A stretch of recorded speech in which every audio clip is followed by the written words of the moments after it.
queridos. Espero que vocês estejam bem, né?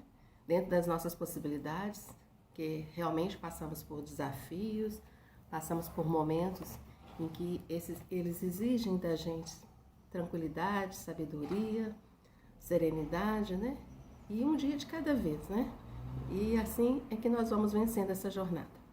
Nós estamos na carta de Efésios. Começamos a estudar a carta de Efésios.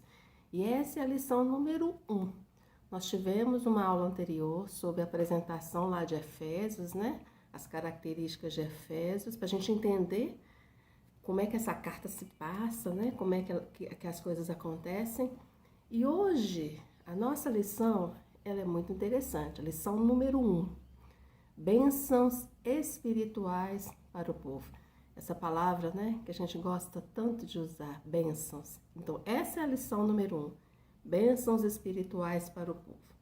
Bem, eu ainda vou falar um pouquinho dessa cidade, dessa região, para a gente entender, no desenrolar da carta, por que Paulo cita algumas situações, né? Alguns fatos que ele cita na carta a gente entende quando a gente percebe a situação em que o povo vivia naquela época, né? No início do século, no início da era cristã. Então a gente tem que pensar o seguinte: Éfeso era uma cidade muito grande, muito grande. Era a segunda cidade do Império Romano, né? E ela chegou a ter, meus queridos, 300 mil habitantes. Era uma cidade muito grande. E as cidades, as ruínas dessa cidade, né? Que é uma cidade que passou por uma série de situações de terremoto. Essa cidade está localizada, as ruínas, na Turquia, tá? Então, quando a gente vê algumas informações, algumas imagens da Turquia, a gente pode associar com as coisas que Paulo estava falando. E Éfeso tinha uma coisa muito importante, um porto muito grande. E esse porto muito grande fazia com que Éfeso tinha contato com diversos locais, com diversos ambientes, né? E um detalhe, nessa cidade de Éfeso tinha vários armazéns e um anfiteatro.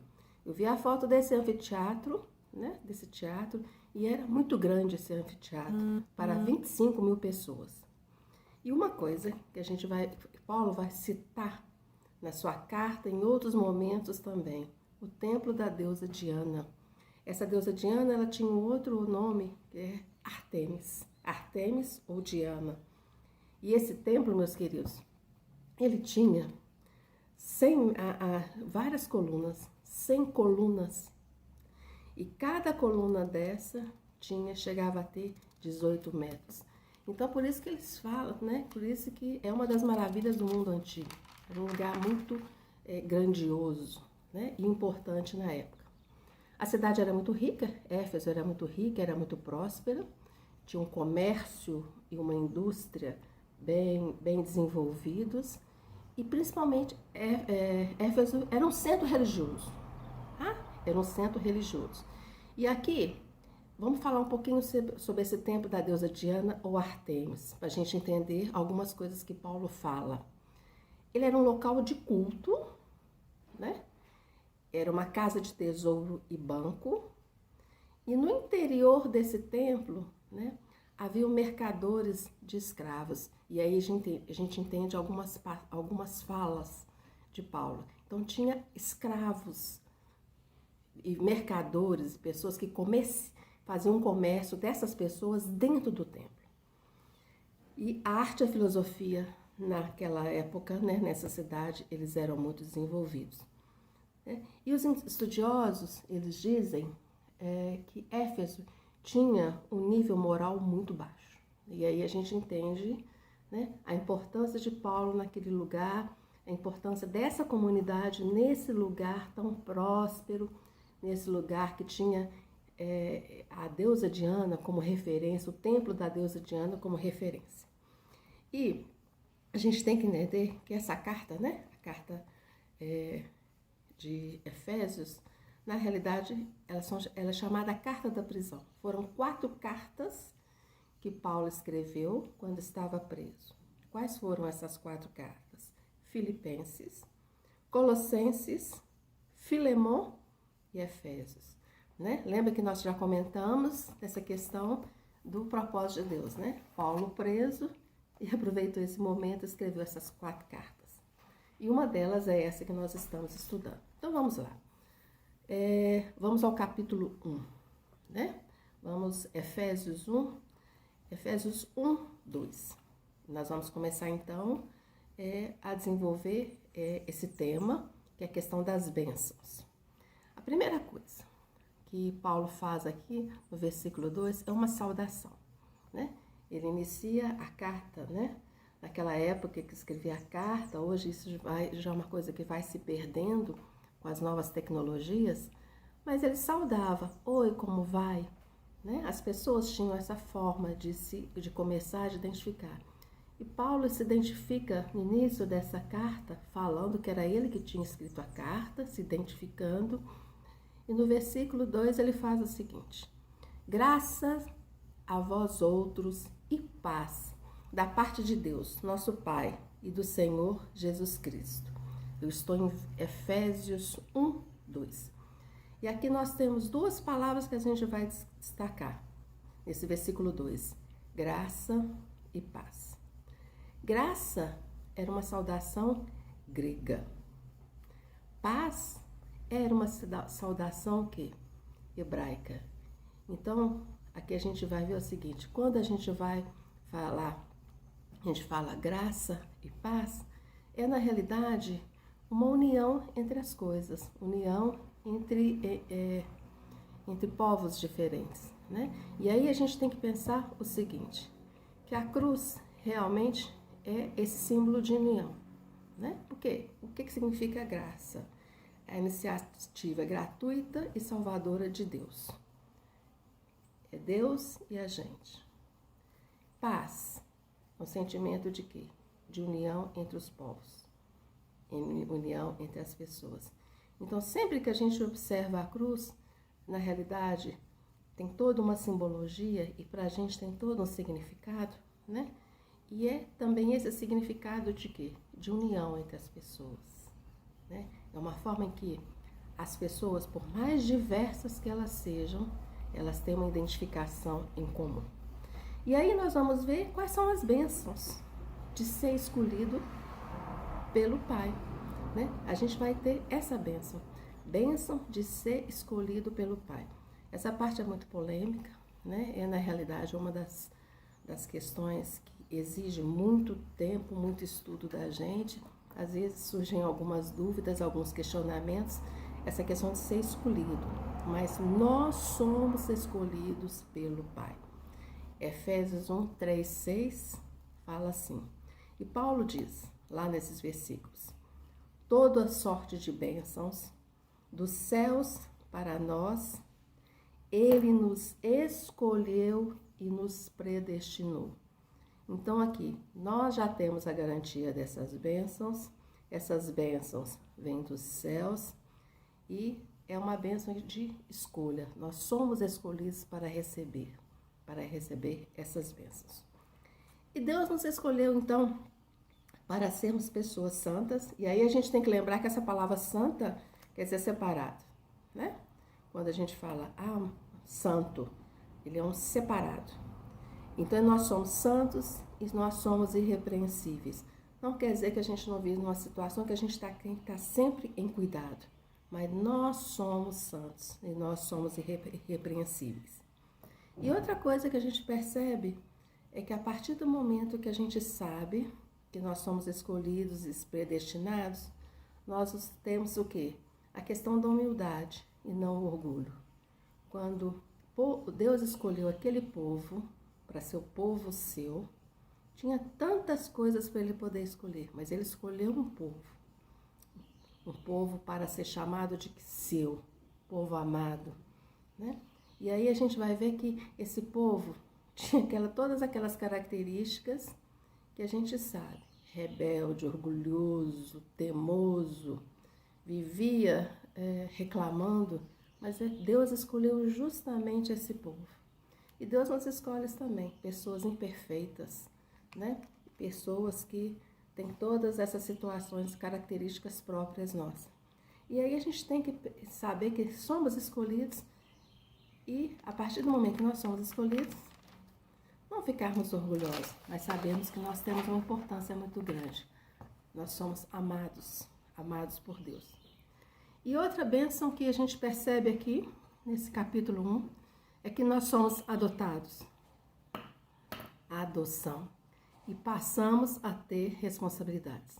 A partir do momento que nós somos adotados, que recebemos essa bênção da adoção, nós passamos então a ter algumas responsabilidades. Nós temos que tomar alguns direcionamentos. E a gente tem que lembrar que nesse capítulo aqui, capítulo 1, fala da questão do propósito de Deus. Né? Há sempre um propósito. As coisas acontecem ou não, e há sempre um propósito de Deus para as coisas.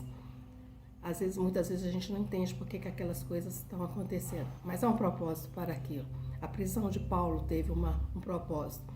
Qual era o propósito? Um dos propósitos, as cartas, as 4 cartas. Né? E esse propósito de Deus é uma nova ordem, uma nova criação. E a gente vai ver que Cristo é a cabeça. A partir do momento que há uma cabeça, todos os órgãos, todos os membros ficam, né? Tem um comando, né? Apesar de cada um com a sua função, cada um desempenhando o seu papel, mas há o quê? Há uma cabeça, há um chefe, há um líder, né? A cabeça. E nós vamos ver que Deus é o cabeça de tudo. E nós fazemos parte desse corpo, com as nossas características, mas estamos ali debaixo desse comando. E nós vamos ver que uma outra bênção é a bênção da herança, né? E a bênção de sermos uma propriedade particular. Nós temos que lembrar que nós somos escolhidos, nós somos adotados, nós somos predestinados, né? E há uma bênção nisso tudo. Nós somos parte dele. E uma outra bênção que a gente vai observar aqui, e quando eu estava estudando essa bênção, essa parte ontem eu achei interessante, essa imagem. O Espírito Santo, ele é a marca do cristão, ele é o selo, né? E aqui a gente tem que lembrar uma imagem que a gente pode entender essa situação seguinte. O gado não era marcado pelo dono, ele não tinha uma forma de ser identificado, né? O anel do rei, né? Ele não tinha um anel real, e através desse anel ele selava as suas cartas e todo mundo sabia que aquela carta tinha vindo do rei, né? A gente tem essa característica aí, né? Do quê? Da marca. Nós também somos marcados o quê? Pelo Espírito Santo. É o nosso distintivo, é o que nos identifica, né? É o que dá as nossas características, a característica do cristão. O Espírito Santo é a nossa marca, é o nosso distintivo. E uma outra bênção, o Espírito Santo é o penhor. O que é penhor? É uma garantia. Essa palavra penhor quer dizer garantia. E aqui uma outra coisa também que a gente pode entender, essa questão do penhor da garantia, é o seguinte. Quando a gente vai fazer uma compra, muitas vezes a gente dá o quê? Uma entrada. Essa entrada que a gente dá, com isso, a gente passa a ter o quê? Uma garantia no produto, né? Você pode receber o produto e depois continua fazendo os seus pagamentos, que é o que deve ser feito, né? E aí a gente vai ver que o Espírito Santo também funciona como isso. Ele é uma garantia em nossa vida, ele é o nosso penhor. É o penhor de situações o quê? Futuras, coisas que vão acontecer no nosso futuro, né? É o nosso distintivo, é a nossa marca. E aqui, meus queridos, a gente lembra, a gente volta, então, quando Paulo fala que nós temos o quê? Toda sorte de bênçãos. Bênçãos que vêm dos céus. Bênçãos que recebemos, por quê? Porque somos filhos, somos adotados, né? E a partir do momento em que somos adotados, passamos a fazer parte de um corpo, né? Nós passamos a fazer parte de um corpo, cada um com a sua função, cada um com o seu papel, mas há um líder, há uma pessoa que nos dirige, né? Que nos identifica, apesar de toda essa diversidade que há no corpo, né?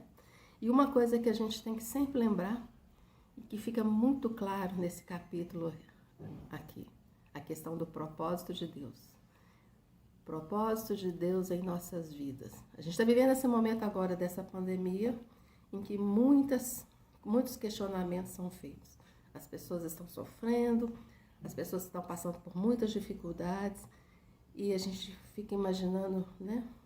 Fica olhando para o futuro, quais podem ser as consequências disso, mas há um propósito de Deus para isso. Deus tem operado na vida das pessoas, como sempre, e a gente vê algumas mudanças, algumas falas de pessoas que estão aproveitando esse momento, por exemplo, para produzirem para novos projetos, para repensarem a questão familiar, os vínculos familiares, para estabelecerem novos vínculos, novos projetos de vida, né? Pensarem em fazer outras coisas. Então, há sempre um propósito de Deus em nossas vidas. E nesse momento, né, a gente tem que pensar o seguinte: apesar de toda essa dificuldade, a gente olha para trás e a gente vê o que a gente já passou. Mas Deus tinha um propósito, Ele tem um propósito, continua tendo um propósito em tudo isso. Ele está no controle de tudo, como sempre, né? E a gente tem que lembrar outra coisa, que tudo é feito para o louvor da sua glória. Né? Como pessoas, como os filhos que fomos adotados e que somos herança, temos essa herança, somos propriedade particular, temos a marca real que nos identifica. Nós temos o quê? Que continuar a nossa caminhada, mostrando para as pessoas que somos diferentes, que temos em nossa vida, em nosso coração, em nossas atitudes, algo que nos torna pessoas diferentes, né? A gente sempre tem que lembrar isso. O povo de Deus, apesar de todas as características dele, a gente lembra do povo hebreu, povo de Israel, né? Povo difícil, mas ele era amado por Deus. É aquele povo que foi separado por Deus. Quando a gente vê a trajetória deles no deserto, em algumas situações a gente pensa o seguinte: como que Moisés conseguiu lidar com aquele povo tão intransigente, teimoso? Mas era o povo amado por Deus, era justamente aquele povo. E a gente pensa então em nossas vidas, com as nossas imperfeições, com tudo que nós somos, mas nós somos amados pelo nosso Pai. Ele nos escolheu. Meus queridos, vamos então para o nosso momento de oração, nosso momento de intercessão, né?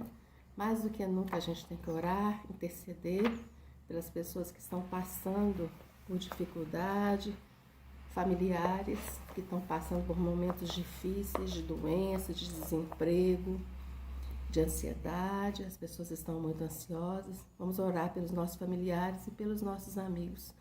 Tantos amigos que estão, né, falando que estão passando por momentos tão difíceis. Então vamos orar pelas pessoas que estão próximas, né? As pessoas que fazem parte dos nossos vínculos familiares, do nosso círculo de amizade. Vamos orar pela questão do nosso pastor, né? Estamos em um momento de sucessão pastoral. Deus já tem preparado essa pessoa que vai estar com a Igreja das Alterosas. Vamos orar por esse homem de Deus, para que Deus possa abençoá-lo, né? Que seja uma pessoa que venha trazer, né, união, que venha continuar guiando e orientando a nossa igreja. Vamos orar já por esse homem e pela sua família, que seja para a gente, para a Igreja das Alterosas, né, uma bênção, né? Que essa pessoa venha para agregar ainda mais o grupo. Vamos orar, meus queridos, pelos nossos ministérios. Nós estamos nesse momento de pandemia, mas as coisas continuam acontecendo com todas as dificuldades, que não tem sido fácil. Vamos orar. Vamos orar pelas pessoas que continuam fazendo as coisas, pelo Ministério de Música, ação social, pela parte de educação, que tem sido um desafio muito grande para mim e tenho aprendido muito. Vamos orar, meus queridos, pelo Odiel e pela Jussara, esse casal que tem nos ajudado tanto, que já tem mostrado para nós que realmente Deus tem sempre um propósito, né? E Deus teve um propósito de trazer esse casal para a nossa igreja. Eu já o conhecia, né? Já tinha um conhecimento do Odiel por outras situações, né? Nós temos conhecidos em comum. Então vamos orar, né? Eu já sabia das características de Odiel, então vamos orar por esse homem de Deus, né? Esse homem que já tem mostrado, já tem dado as suas características, né? Nós tivemos uma assembleia semana passada, no domingo passado, e ele conduziu essa assembleia com muita sabedoria, com muita tranquilidade, com muita serenidade. Vamos orar por esse homem de Deus, para que ele tenha sabedoria, para que ele tenha, né, que Deus cuide dele, da família dele, e que ele tenha prazer de estar nesse ministério. Vamos orar, meus queridos, pelos nossos dízimos, pelas nossas ofertas, pelas pessoas que estão ofertando e aqueles que não têm tido oportunidade. Vamos orar, né? Que bom que ficamos sabendo na assembleia passada que mesmo com todas essas dificuldades, as pessoas têm sido fiéis. As pessoas mantêm essa questão da fidelidade. Vamos continuar orando, meus queridos, pelas pessoas, né? Pelos dízimos e pelas pessoas. Pelas crianças, né? Elas são motivo de muita alegria para nós, pelos pais das nossas crianças, que eles tenham sabedoria para guiá-los, pelos nossos idosos, esses meus amados, essas pessoas que eu trago no meu coração de uma forma muito especial, para que eles estejam sendo cuidados pelos seus filhos, pelos seus familiares. E uma coisa, meus queridos, vamos orar pelas pessoas que cuidam dos nossos idosos. Eu, como passo por essa situação na minha vida, eu sei como é que é importante, né? Como é que nós precisamos orar por essas pessoas, por quem cuida dos nossos idosos, por quem está ali assessorando, né? Dando garantia de uma vida melhor, de uma vida saudável. Vamos orar, meus queridos, também pelo nosso local, pelo nosso templo, para que esse local ali, para onde estamos sendo encaminhados, que seja um local de bênção, de união, de salvação de almas. Meus queridos, a nossa próxima lição fala sobre oração, né? Olha que interessante. Nós tivemos o nosso momento de oração e intercessão, e a nossa próxima lição vai ter esse tema. E a gente ainda vai continuar no capítulo 1 de Efésios. Tenham todos uma boa semana e até breve.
para com os filhos dos homens. Bendize a minha alma, Senhor, Senhor Deus meu, como tu és magnificente, sobrevestido de glória e majestade, coberto de luz como de um manto, tu recebes do céu como uma cortina. Ele é sábio de coração e grande em poder. Ele é quem remove os montes, move a terra para fora de seu lugar, que sozinho estende os céus e anda sobre os altos do mar. Quem faz grandes coisas que se não podem esquadrinhar, e maravilhas tais que não se podem contar. Digo ao Senhor, tu és o meu Senhor, outro bem não possuo, senão a ti somente. Grande é o Senhor e muito digno de ser louvado. A sua grandeza é insondável. Todos os dias te bendirei e louvarei o teu nome para todos sempre.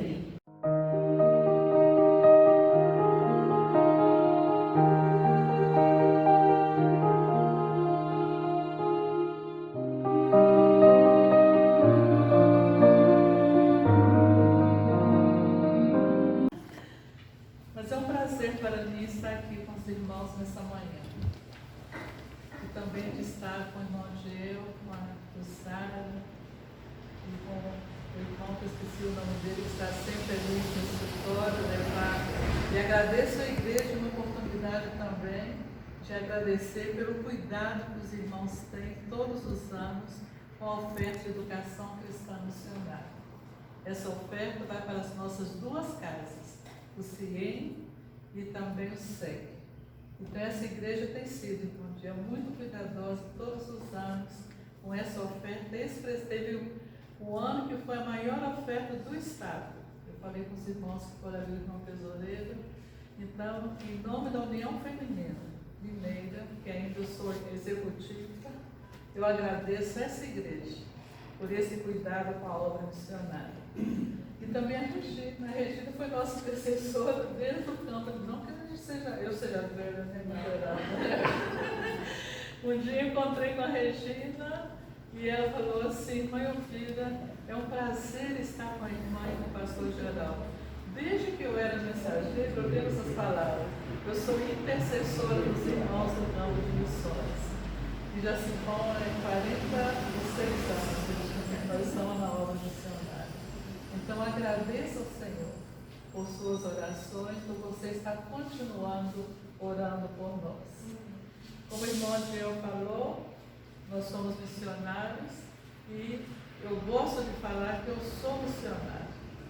Não gosto assim de ser apresentada às vezes como diretor executivo, cargo que eu estou representando as mulheres de Minas Gerais há 17 anos. Mas o Senhor fez esse chamado maravilhoso quando eu estava com meus 11 anos saindo mensageira do Rei.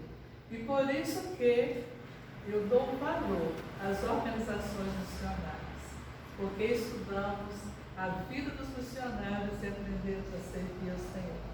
Mas hoje estarei falando não somente para as mulheres, que é o nosso dia amanhã, e hoje é o dia da esposa de pastor. Alguém já me perguntou assim: eu vi que você gosta de ser esposa de pastor. Eu falei assim: o Senhor me chamou para essa obra, de ser esposa de pastor. Porque um dia a minha avó chegou lá, eu estava mais ou menos com uns 10 anos, o Geraldo gosta dessa história, me falou assim: entra, meu filho. Ela chamava meu filho também, a sua neta está ficando bonita. E ela falou assim, ela era lavadeira, e foram os jovens buscarem roupa na minha casa, que ela havia lavado. Ela falou assim: mas essa minha neta não é para o seu filho, ela vai ser esposa de pastor. Aí eu olhei assustada para minha avó e falei assim: como, né? Eu saí da menina, a avó já estava, porque ela estava orando. E um dia lá no Ica, naquela época, eu conheci a Geraldo e nós uma história linda, maravilhosa, que nós temos já o nosso livro, não sei se os irmãos conhecem, da nossa trajetória. E o Senhor preparou esse momento para que eu seja esposa do pastor. Eu já estou nesse ministério há 46 anos. Louvado seja o Senhor. Eu estou ao lado do meu esposo e já passamos tantas coisas dentro de casa. Em geral, aconteceu isso, fosse acontecer, e você estava junto comigo. Eu disse, glória a Deus por isso, porque eu estava sempre ali do seu lado. Mas também vamos falar hoje das mulheres. Que ministério que nós temos como mulheres cristãs? Mulheres cristãs em missão. Mulheres que compartilham graça e misericórdia. Hoje em dia, as mulheres estão sendo muito, nós vemos todos os dias nos jornais, estão sendo violentadas e sofridas e passam todos os tipos de luta. Mas existem aquelas que vencem o nome do Senhor. E nós encontramos na palavra do Senhor, em Mateus 9:22, o versículo diz assim: e Jesus, voltando-se e vendo-a, disse: tem bom ânimo, filha, a tua fé te salvou. E desde aquele instante a mulher ficou sã. Os irmãos conhecem muito bem essa história. E nós estaremos falando mais no final da nossa mensagem. Agora estaremos falando sobre mulheres que venceram, mulheres virtuosas, mulheres que, com a força e a dignidade, venceram e estamos vencendo cada momento que passamos em nossas vidas. Nós sabemos que nós temos preocupações, mas o Senhor diz que nós não devemos preocupar-nos com o dia de amanhã, porque hoje Ele nos dá ânimo, Ele nos dá vitória e nós vamos vencer cada dia. Irmãos, eu acho que nunca nós passamos um tempo tão difícil como estamos passando. A não ser as outras gerações passaram, mas essa geração não. Nós chegamos notícias de amigos que estão falecendo. Essa semana faleceu uma esposa de um pastor lá do estado do Rio, que nós amamos muito. Ele está substituiu o Geraldo ali na igreja de Barra Mansa, quando fomos para o campo de missões, e até hoje ele está ali naquela igreja, uma igreja grande, forte, e a Selma foi o encontro do Senhor. E quando recebemos a notícia, nós ficamos uma semana com o Geraldo, ela foi a ovelha dele, e a gente queria perguntar o porquê o Senhor.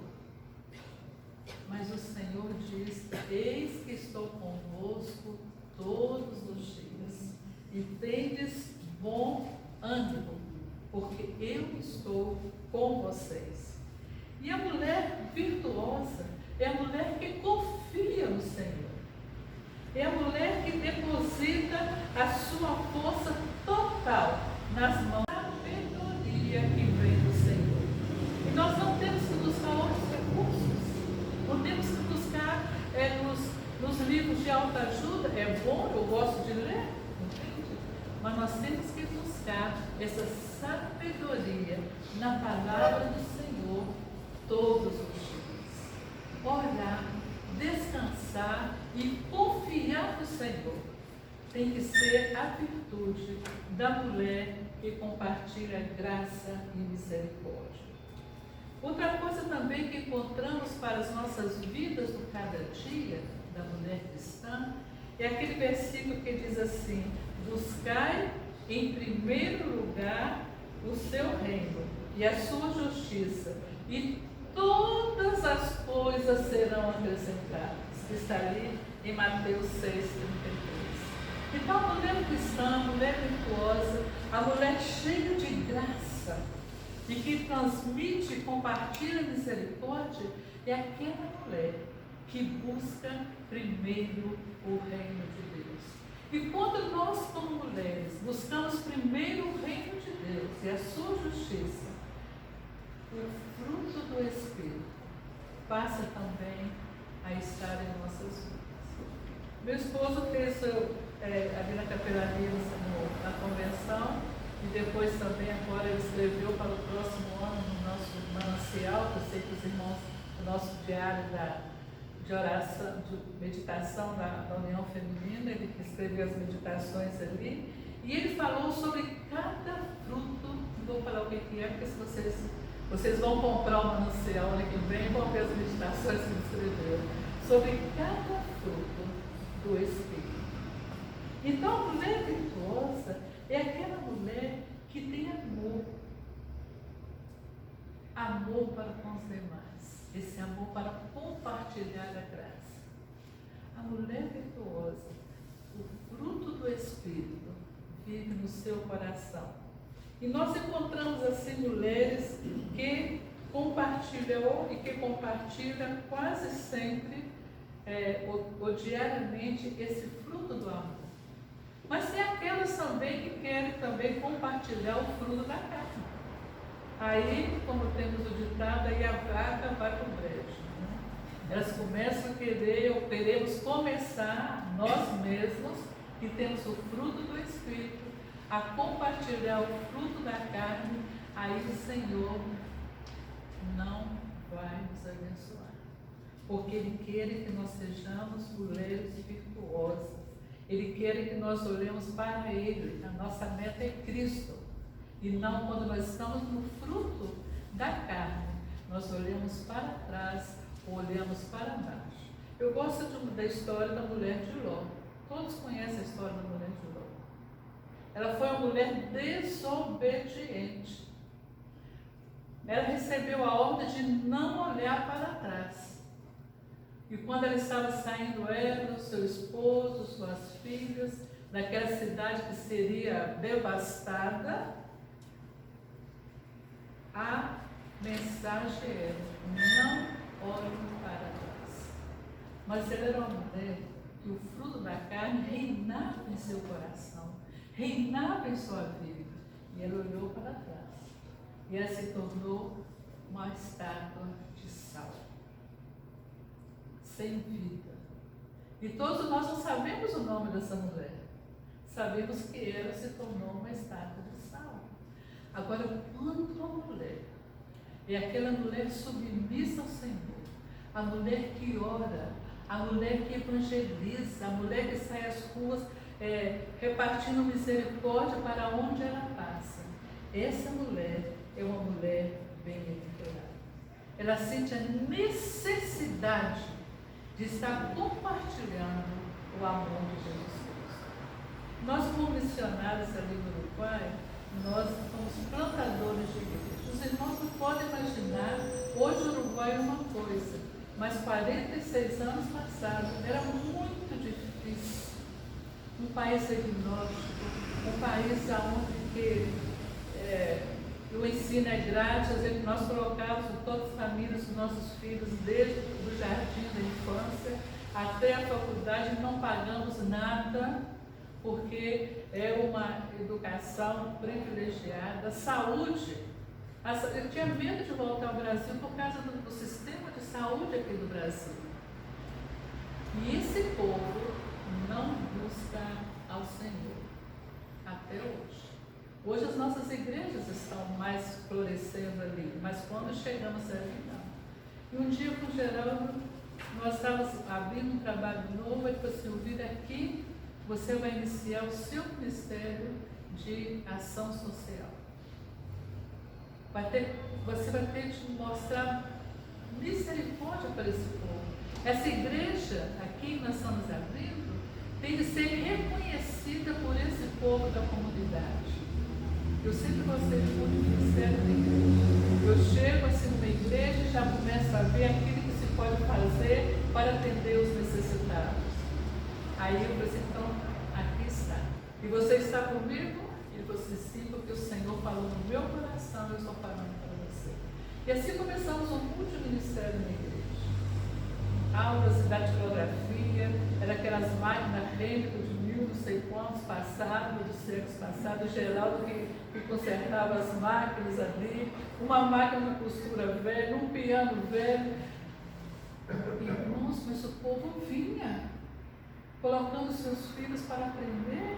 E nos domingos estava gente ali, essa igreja começou a florescer, porque aquele pequeno grupo de mulheres ali, da igreja, repartiam graça e misericórdia para a comunidade. Então, a mulher, nós como mulheres, temos um ministério maravilhoso na igreja. Não podemos ficar nas quatro paredes. Temos que sair e avançar. E nós temos essa mulher incrível que eu acho que nós lemos aqui sobre a mulher do toque da fé. Essa mulher, nós não temos o nome dela, mas ela estava passando por uma necessidade física muito grande. Ela já havia 12 anos que ela estava com fluxo de sangue e já havia gastado o seu dinheiro, já havia ido a todos os médicos da época e nada. E quem teve essa hemorragia, as mulheres, sabemos o que é, porque eu já tive isso. Eu tive que fazer uma cirurgia por causa disso. É muito triste você estar e não poder quase nem sair. E aquela mulher estava acontecendo isso com ela. Mas ela tinha uma fé muito grande, uma fé que o Senhor vai poder cuidar. E estava ali aquela multidão, e ela chegou, e empurrava daqui, empurrava dali, mas ela conseguiu chegar e ir até perto do Senhor. E ela levantou a sua mão, ela estendeu a sua mão e ela tocou no Senhor. Minhas irmãs amadas, se nós estivermos passando, eu não sei a sua situação, eu sei da minha. Neste momento, o irmão também é levantar a mão e tocar no Senhor. E quando nós levantamos a nossa mão e tocamos o Senhor, Ele vem ao nosso alcance no momento imediato. Eu vou contar uma experiência que quando nós chegamos aqui no Brasil, depois de 30 anos no campo de missões, eu adiei a Jussara nos acompanhada. Nossa filha, caçula, estudando ali no CIEM, se enfermou da esclerose múltipla. Os irmãos sabem o que é. Uma degenerativa, enfermidade degenerativa. E nós, quando recebemos essa notícia, ela teve internada, aquela coisa toda, estava o Geraldo, a minha filha, eu e o neurologista falou assim, a sua filha tem esclerose múltipla. Naquele momento eu nem sabia o que era aquilo. Disse, doutor, mas sim, eu disse, ela não tem cura. Ela vai sofrer para o resto da vida dela. É degenerativo. Irmãos, naquele momento, eu senti que o chão abriu e eu fui lá dentro e como se veio, me tamparam e eu fiquei sem palavras. Doutor, mas sim, aí começou a falar pelos os tratamentos no geral, aquela coisa, remédio é caro. Aquela época era mais de 5, hoje eu já nem sei mais, né? Mais de 5 mil por semana. Onde que nós íamos tirar isso? Aí está tudo bem, aquela coisa toda. Voltamos aqui para Belo Horizonte. Aí começou aquele, dentro de mim, aquele demônio. E eu só pensei, Senhor, tantos anos no campo de missões. E nós voltamos agora com esse presente. Eu não tinha coragem de falar com ninguém, de abrir a minha boca. O que eu queria fazer era chorar, chorar, chorar. Um dia lá no memorial, os cultos eram as quartas-feiras. Geraldo foi e eu falei assim, eu não vou. Eu sempre gosto de estar na igreja, né? E seja o que for, até agora a pandemia, pelo menos uma vez por semana, a gente vai em culto ali no Barro Preto. Aí o professor Armindo, que todos amamos muito, né? Olhou para o Geraldo e falou assim, não, a dona Elvira, sempre me chamava de dona Elvira. Já você não veio. Sabe o que ele mandou me falar, irmãos? Diga para a dona Elvira que Deus é soberano sobre todas as coisas. Amém? Geraldo chegou, eu estava lá no meu cantinho, no meu quarto. Eu já não queria ir mais na igreja, estava assim, com a mulher de Londres. e já se ouviram pessoalmente. Mandou falar com você que Deus é soberano. Que palavra sábia! Eu havia esquecido, meus amados irmãos, uma mulher frágil, da soberania do nosso Deus, do cuidado do nosso Deus, do poder do nosso Deus, que é mais poderoso do que uma esclerose múltipla numa moça que já estava já noiva para casar e com todos os seus sonhos. E naquele momento, eu ajoelhei com meu marido no nosso quarto geral. Deus é soberano e Ele pode curar a Ana como não pode curar, mas nós vamos confiar, vamos dar o toque na fé. Irmãos, as minhas lágrimas secaram, para a glória do Senhor. Eu sei que a minha filha tem, mas ela, aí liguei para o Iver e ela falou assim: Luciana, Deus é soberano sobre toda a coisa. Eu sei, mamãe. Minha filha, a sua enfermidade estava, você uma ser. Eu sei, mamãe. O que você está fazendo? Eu estou aqui na maior bagunça aqui com as meninas e os meninos aqui. E você, mamãe, e papai, confie no Senhor, que nós vamos vencer. Hoje a minha filha, ela tem a esclerose daí. Toda semana tem os seus tratamentos. Nunca ficou um mês sem medicamento. Nós agradecemos a Deus em primeiro lugar e também a farmácia de Minas Gerais. Porque esse remédio agora, no momento, está R$10.000 por mês. E todos os meses que ele saiu. Ela trabalha com as organizações missionárias do Barco Preto, ela e esposo. Tem 2 filhos maravilhosos, fez faculdade, trabalha e faz 5 anos que ela não é internada por causa de fazer a pulsoterapia. Irmãos, Deus é soberano. Nós temos esse toque na fé, e às vezes até nós esquecemos que ela tem esclerose múltipla. E essa mulher deu toque na fé, na roupa do Senhor. E no mesmo momento ele falou assim: quem foi que me tocou? E aquela mulher levantou e acrescentou a fé do Senhor. Então nós, mulheres, temos que ter fé no nosso Deus soberano. Ele é infinitamente bom sobre todas as coisas. Cantamos, Ele abre uma porta e Ele é Deus.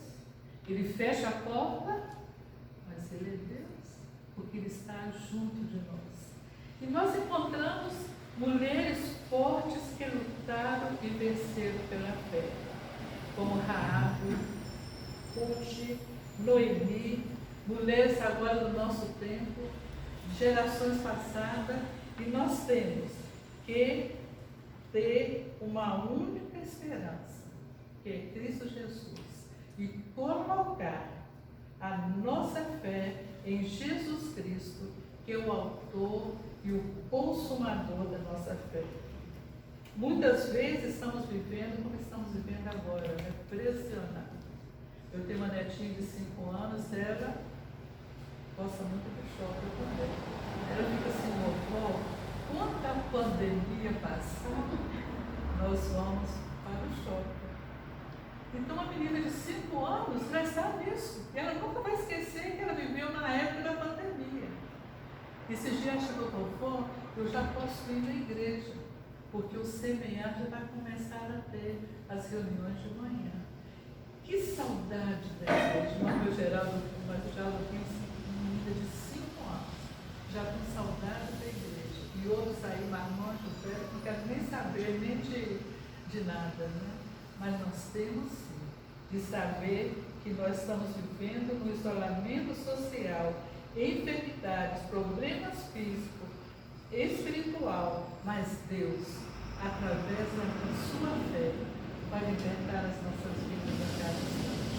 E a mulher que tem também, a mulher cheia de graça, é aquela mulher que compartilha graça e misericórdia. É a mulher temente a Deus. Então a mulher que compartilha graça e misericórdia é a mulher temente a Deus. A característica dessa mulher é ser forte diante de Deus. Vai tanta gente ali no escritório agora, eu estou indo 2 vezes por semana. Ai, meu filho já não aguenta. Aguenta? Se você aguenta. Porque você é uma mulher de graça. E essa graça vem do Senhor. Você ajoelha, você ora, você chora, mas você levanta a mão e dá um toque no nosso Senhor Jesus. A mulher que compartilha graça e misericórdia é a mulher que tem um propósito. Ela é focada cada dia a conhecer mais e mais o Senhor. Essa mulher tem de abrir o seu lado para o seu culto doméstico. Eu e meu esposo temos um cantinho na nossa casa. Quem tem mais intimidade com a gente fala que é o nosso cantinho do amor. Né? Preparamos exatamente para isso. Tem um cantinho lá e tal, o sábado. Então, cada dia a gente tem assim um momento de ficar no nosso cantinho. É no culto doméstico, é um pouquinho mais lá. Mas no sábado nós temos o nosso momento. Porque lá no Uruguai nós tomamos muito chimarrão. Então, essa minha casa, se uma casa dessa cultura mais uruguaia do que brasileira. E nós temos ali sentados no sábado de manhã, prepara a mesa com coisa gostosa, só nós dois. E ficamos ali tomando nosso chimarrão e conversando as bênçãos que o Senhor tem feito na nossa vida. E nesse momento não procuramos recordar de nada daquilo que não agrada ao Senhor. Queremos ter esse momento de gratidão ao Senhor, porque nós estamos orando, podemos abrir. Isso é uma coisa de 40 minutos, mas é tão importante para a nossa vida espiritual, tão importante para o nosso matrimônio, que nós queremos todos os sábados. Levantamos, já temos o nosso cantinho ali preparado.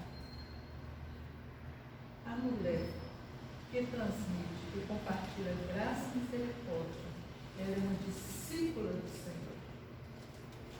Essa mulher que procura estar atenta a tudo aquilo que o Senhor coloca no seu coração. E ela tem de transmitir para outros também. A mulher que transmite, que compartilha graça e misericórdia, é a mulher que deve ter gratidão por todos os momentos. Momentos difíceis, obrigada, Senhor, porque tu estás aqui. Momentos de tribulação, obrigada, Senhor, eu estou passando por esse lado. Mas vamos vencer, porque o Senhor está aqui. Mulheres que transmitem, que compartilha graça e misericórdia, são mulheres cheias do poder do Espírito Santo. Aqui também é para os homens, né? Estou falando as mulheres porque a mensagem foi recomendada, né? Para as mulheres. Mas todos nós, filhos do Senhor, temos que buscar a presença do Espírito Santo para nós. Nós não somos santos. Às vezes temos as nossas coisas dentro da nossa casa, com os nossos filhos, no trabalho. Eu que trabalho, nós que estamos nessa convenção brasileira há 46 anos, e nós já vimos de tudo, né? Tanto da brasileira quanto aqui na mineira também. Mas uma coisa, sempre com Geraldo, procuramos a saber que o Senhor está dirigindo as nossas vidas. Nós temos que estar vida de oração, vida do estudo da palavra de Deus, evangelismo, missões e ação social. Aprender mais da Bíblia, evangelismo, missões e ação social. Você pensa nesse momento comigo, se alguém não tivesse falado do Evangelho para você, você estaria nesse lugar hoje, nessa pandemia que estamos vivendo? Às vezes eu penso assim, gente, se eu não fosse crente, o que eu seria na vida? Você já pensado nisso? Mas graças a Deus que alguém falou de Cristo para a minha vida. E ontem nós estávamos escutando uma palavra do pastor Hernandes, presbiteriano, e ele falando sobre a ressurreição. depois que acabamos de escutar esse Geraldo, nós temos que agradecer a Deus, porque nós tivemos pastores que nos ensinaram as doutrinas bíblicas. Hoje os jovens não sabem mais de doutrina. Eu estou falando a verdade ou mentira? Há poucos que sabem alguma coisa, mas a nossa geração, nós aprendemos a doutrina, a glória de filho de pastor, que sabe disso. Aprendemos a doutrina da ressurreição, do batismo, porque nós tivemos pastores zelosos que nos ensinaram. E graças a Deus por eles. Então, irmãos, aqui está o pilar da mulher cristã. Jesus tem um propósito para realizar em nossas vidas. O que nós temos de fazer? Somente colocar-nos diante do Senhor, que é todo-poderoso, que é soberano, que é infinitamente bom. De levantar a nossa cabeça, estender a mão para o Senhor, e Ele vai segurar a nossa mão para seguir sendo obreiras de valor, obreiros de valor. E Deus abençoe essa amada igreja. Eu sei que estão no processo de sabia, né, da pastoral, mas Deus já tem aquele obreiro para ser. É só isso, saber que o pilar da igreja, o pilar da mulher, do homem, está aí nesses pilares que eu acabei de falar. Evangelizar, missões, estudar, orar, evangelismo e também a obra social. Que Deus os abençoe.